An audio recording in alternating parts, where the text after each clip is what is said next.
재정을 얘기를 해놓고 그러니까 저는 참 그것도 네. 건전 재정을 얘기를 하면서 절대 우리는 예산에다가 이념 그것도 이념입니까 그게? 근데 아무튼 대통령이 그렇게 얘기를 했으니까 이 어떤 예산에 이념이 반영되지 않도록 절대 이념을 반영하지 않도록 하겠습니다. 뭐 이렇게 주장을 지금 했는데 다 곳곳이 이념이야. 그렇죠. 근데 사실 건전 재정도 이념이죠 사실. 예. 근데 뭐 아무튼 그렇게 주장을 했는데 근데 오늘도 보도가 나온 걸 보면 분명히 그렇게 얘기를 했으면은 적어도 그러면 건전 재정이든지 근데 오늘도 보면은 오늘 조선일보에 나온 걸 보면 그 각각 이제 그 서울 시내에 보면은 지상에 있는 저 전철들이 있잖아요. 기차가 지화한다는 거예요, 다. 그걸 다 땅에다 묻어버린다는 거지 않습니까? 30년 동안 나온 이야기입니다. 그러니까 그걸 때마다 하는 얘기잖아요. 그리고 나서 그걸 제가 서울에 올라온 게 1989년인데요. 89년 이후로 계속 하는 이야기인 것 같아요. 때마다 그 얘기를 하고 지화한 다음에 그 위에 멋진 뭘 개발을 한 다음에 그 개발에서 나오는 수익을 가지고 이 지화한 돈을 댑니다. 이거 맨날 하는 얘기지 않습니까? 그리고 그 얘기를 선거 전에 해가지고 선거 때 되면 여기다 뭘 개발을 하고 그러면 땅값이 엄청 뛰고 이 얘기를 그 주변에다가 해서 또 다들 마음 설레게 하고 이런 걸 또 하는 거잖아요. 또 양재까지 고속도로를 다 이렇게 상업화시키고 그렇죠. 밑에 제2경부고속도로를 놓고 뭐 여러 가지 이야기를 하죠. 지금까지 그 강서구청장 재보궐선거 이후부터 해고 지금까지 해놓은 얘기들을 쭉 정리하면 서울을 완전히 그거 얘기 다 실현하면은 서울이 다 공사판이 됩니다.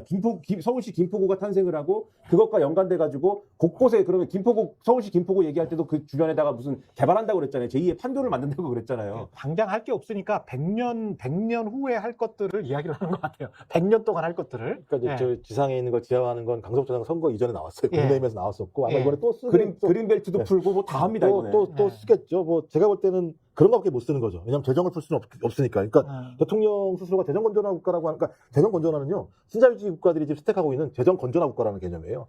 재정을 계속 마르게 만들어서 국가가 건전하게 재정을 꾸려야 되고 건전하게 재정을 꾸려야 되니까 국가의 능력을 줄이는 거예요. 그냥 국가 능력이 많으면 돈을 써야 되니까. 그린벨트를 풀면 돈이 안 나갑니까? 그린벨트 다 사유지인데 그럼요. 그린벨트 다 민간인들이 소유하고 있어요. 국가가 소유하고 있는 게 아니고. 국가가 소유하고 있으면 그거 다 개발하죠. 당연히.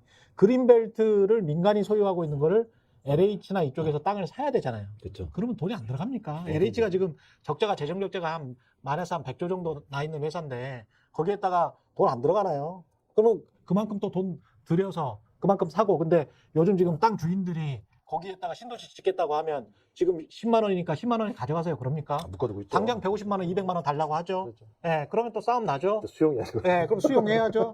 몇 년 걸립니까? 옛날에 무슨 노태우 정부 때처럼 전두환 정부 때처럼 당신들 다 나가 그러면서 철거하실 수 있는 나라입니까 여기가? 요즘도 재판 걸어가지고 계속 뒤로 밀어요. 그렇죠. 그럼 이제 그래서 제가 100년 걸린다는 이야기예요. 사실은 그린벨트 풀고 뭐 신도시 건설한다고만 그것만 집중을 해도 한 10년은 걸릴 겁니다. 최소. 그러니까 최소. 국민들 입장에서는 지금 굉장히 이 경제가 어렵기 때문에 이 정부에 대해서 신뢰를 더 가질 게 없지 않습니까? 그동안에도 내용이 하나도 없고 그냥 즉흥적으로 뭐 어디 찾아갔을 때 뭐 예산 필요해 그럼 예산 줄게 뭐 이러면서 또 바꿔 나가가지고 또 건전지정 얘기하는 정부의 그 단점들을 지금 국민들이 여실히 다 봤거든요. 그래서 저는 선거 앞두고도 윤석열 정부가 어떤 국민들의 마음을 사기 위한 그런 것들이 먹히질 않는다, 통하질 않는다 저렇게 봅니다. 근데 국민의힘도 그렇고 민주당도 그렇고 현역 물갈이를 하면 이것 때문에 발생할 수 있는 파열음 국민의힘부터 먼저 짚어볼까요? 왜냐하면 국민의힘 같은 경우는 대통령실에서 내려가는 사람들도 굉장히 많고 관료들도 고위 관료들 장차관들도 많단 말이지. 그러니까 민주당보다는 이른바 이제 인재 영입 케이스가 훨씬 많아요. 이쪽이. 그러면은 물갈이할 가능성도 굉장히 높고 이렇게 되면은 현역이랄지 아니면은 거의 내 지역구라고 생각했던 기존의 정치인들 반발할 가능성이 굉장히 높은데 그게 또 정치판에 어떤 영향을 미칠지도 굉장히 궁금하고요. 아까 이준석 신당 이야기를 했습니다만은 일단 이제 물갈이의 개념이 아니라 이제 물갈이 무조건 해야죠. 국민의힘 입장에서는 그러니까 대통령 입장에서는. 저도 국민의힘은 입장이 봐요. 대통령의 의중이 중요한 건데. 그러면 지금에 있는 50명에서 100명 정도라고 얘기하잖아요. 대통령실 주변에서 준비하고 있는 사람들이 50명 중 100명이 실제로 지금 국민의힘 현역 지역구에 가서 뛰고 있는 상황이고 그걸 지금 다 느끼고 있다는 현역 국회의원들 느끼고 있다는 거 아니겠습니까? 그러면 이 사람들이 뛰었을 때 그 뛰는 이유는 대통령 측근이라는 이유로 뛰는 거겠죠? 그러면 당연히 한동훈 비대위원장은 다 밀어내야겠죠. 근데 이건 옛날 사례가 있습니다. 그 찐박 논쟁이 있었지 않습니까? 80명 정도의 박근혜 전 대통령의 친위 부대만 있으면 된다라는 건데 지금 상황은 제가 볼 때는 110석만 얻으면 되는 거잖아요. 그러니까 윤석열 대통령 입장에서는 110석만 가지고 있으면 본인의 대통령 권한이 워낙 막강하기 때문에 지금도 지지율 35% 가지고도 이렇게 유지할 수 있는 건 대통령 권한 때문이거든요. 개헌서만 안 깨지면 된다. 그렇죠. 그러면 지금에 있는 현역 다 물갈이하고 자기 사람들 다 집어넣게 되면 완전 친위부대죠, 친위부대. 그러네. 그러면 예. 국정 하반기 한 2년 그러니까 절반 정도의 국정 운영 과정에서는 자기 마음대로 할 수 있는 가능성이 분명히 있거든요. 근데 그게 하반기로 갈수록 마음대로 될까요? 아무리 시행령 정치를 한다고 해도. 네, 새로운 이제 후보가 등장하면 예. 그쪽으로 쏠리긴 하겠죠. 어. 하지만 그래도 내가 뽑아서 앉힌 어거지로 사람. 집어넣어서 국회의원이 된 사람이라고 하면 그 골간이 3, 40명만 있어도요. 대통령 자기 힘 유장차 갈 수 있습니다. 누가 뭐라고 얘기하더라도. 그러니까 이게 대한민국 비극인 게 아니 어. 대통령을 뽑아놨는데 잘하고 민심을 얻어가지고 정권 재창출할 생각을 해야지 자기 사람 심어가지고 백성만 겨우 넘겨가지고 낙제만 면하겠다라는 것이 저는 참 지도자로서 뭐 그런 생각을 한다 그러면 정말 이건 참 심각한 문제고 국민들이 피해를 다 보게 되니까요. 저는 결국에는 뭐 국민의힘에서 그렇게 무리할 거라고 생각은 안 들고요. 기존에도 초선들 교체 비율이 50% 정도 됩니다. 그러니까 이번에도 50% 정도는 교체를 할 건데 지금 국민의힘은 다 영남당 기반으로 돼 있거든요. 그러니까 논리필연적으로 영남 지역에서 그러니까 당선이 확실한 지역에서 50%를 갈아야 되는 거예요. 그럼 그 갈면 그 자리에는 대통령과 가까운 사람들이 이제 들어가게 되는 이런 효과가 있는 건데 국민의힘도 여기서 이제 머리를 또 씁니다. 그래서 어떻게 할 거냐면 공천에 대한 결정 시점을 최대한 뒤로 미룰 겁니다.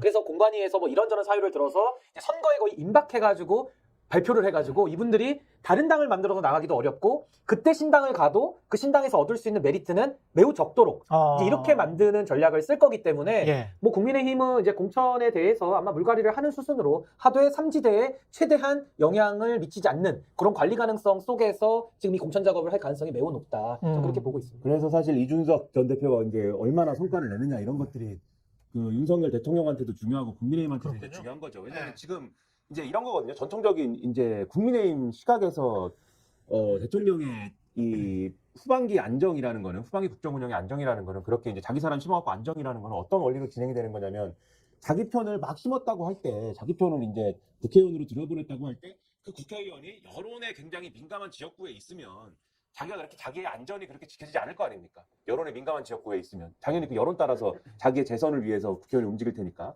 그게 아니라 예를 들면은 과거 같으면은 TK에서 이 지역구 의원들이 자기 대통령 지키는 활동을 열심히 하면은 TK에서 재선 가능성이 있기 때문에 TK에서 자기 대통령을 굉장히 좋아하니까 그러면은 이제 그러면 되는 거거든요. 그 의원들은. 그래서 사실은 TK의 지역구에 있는 의원들이 TK 출신 대통령을 지키면서 영남 출신 대통령을 지키면서 이 자기의 어떤 그 임기 후반기에 안정화를 가져가는 게 사실 가능한 건데 이 그림이 가능한 건데 지금 윤석열 대통령을 TK 여론이 마지막에 지켜줄 거냐? 제가 볼 때는 윤석열 대통령이 그거에 대한 정확한 확신은 없는 것 같아요. 그러니까 박근혜 전 대통령을 저렇게 열심히 만나고 그리고 TK에 가서 나는 너무 TK를 사랑합니다 이 얘기를 한동훈 비대위원장하고 같이 그렇게 열심히 얘기를 하고 그런 이유에 어떤 맥락이 그게 하나가 있다고 보고 TK만 가면 돼요? 그 부울경은 좀 다르잖아요, 또 색깔이. 그렇죠 좀 다른데 네. 근데 어차피 자기 편 심을 때는 네. 자기 편 심을 때라는 데는 PK는 또 PK에만 심는다고 되는 문제는 아니지 않습니까? PK라는 데는 나름대로 민주당하고 경쟁해야 되는 구도가 있는 지역구들이 부산에 있는 것이기 때문에 그렇죠. 이게 좀 그렇게만 다루기는 어려운 데고 결국은 이 이준석 전 대표가 막 살찐 고양이니 뭐냐면서 이 비판하는 그 논리가 먹히는데 TK잖아요 사실은 그 얘기가 통용되는 데가 TK잖아요. 예. 사실은 그래서 TK인데 TK에다가 자기 편 꽂아가지고 자기의 어떤 임기 후반부의 안정을 도모하겠다라는 구상이 그래서 가능한 건데 근데 역으로 얘기해서 이준석 전 대표가 계속 주장하는 것처럼 TK에서 그런 정치 용인하지 말아라고 하는 비판에 대해서 TK 여론이 일부라도 움직여가지고 이게 좀 성과를 낸다라고 할 때 윤석열 대통령 입장에서 그것만큼 괘씸한 일이 없죠. 그것 때문에 예를 들면 TK에서 자기 사람이 당선이 안 되진 않겠지만 TK 여론이 만약에 대통령 후반기에 와가지고 대통령을 지켜주지 않을 것처럼 움직인다. 옛날에 이명박 전 대통령이나 박근혜 전 대통령을 향한 그러한 어떤 그 콘크리트 지지층을 형성했던 그 정도의 여론은 아닐 것 같은 정도의 수준에 머무른다라고 했을 때는 상당히 이게 심적으로는 상당한 타격을 느낄 거거든요. 그렇게 됐을 경우에는 후반기 양상은 좀 달라질 수도 있다. 이렇게 볼 수도 있을 것 같습니다. 이게 저는 조금 이제 생각이 달라지는 게 저는 윤석열 대통령이 보수의 기반이 없잖아요. 예. 그러니까 소위 말하는 문재인 정부 검찰총장 출신이기 때문에 심지어 보수 인사들을 그렇게 잔혹하게 수사를 했을 정도로 굉장히 보수에서 감정이 안 좋은데 집권하고 나서 계속 민주당 때리게 하면서 국민을 반으로 갈라놨거든요. 그러면서 콘크리트 지지층을 만들어 버렸어요. 그래서 저는 이제 TK도 너무나도 이제 그 뭐랄까요 민주당에 대한 뭐 미움과 적개심 이런 것들 때문에 어쩔 수 없이 윤석열 대통령한테 저희가 거의 가스라이팅 수준이라고 저는 보는데 거의 이제 묶어놓는 거죠 윤석열 네. 대통령이 못 떠나게. 그래서 저는 이분들이 윤석열 대통령을 버리고 다른 선택을 한다 이럴 가능성 거의 없죠. 없어졌다. 네. 그래서 저는 윤석열 대통령이 이대로 가면은 마지막까지도 이렇게 지지율을 유지하는 전략, 이게 국가 전체적으로는 너무 불행한 거거든요. 그렇죠. 대통령으로서는 자격이 없는 행동을 하는 건데, 왜냐면 점점 고립되는 거잖아요, 이게. 근데 이제 그걸로써 어쨌든 간에 30몇 프로를 유지해 나가는 거니까 그것이 또 하나의 이제 지지 기반이 되는 거니까. 그래서 저는 그런 전략을 쓰기 때문에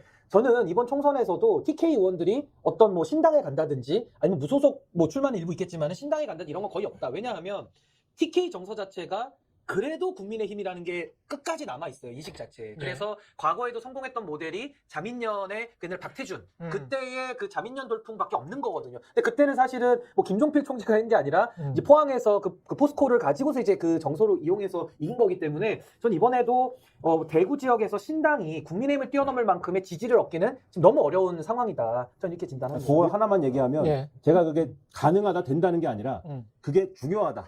네. 음. 이준석의 시도가 그래서 중요하다. 음. 그러나 된다고 보지는 될 아. 가능성이 높은 거냐는 별도의 판단인데 김평도. 네, 예. 중요하다. 그래서 근데 이제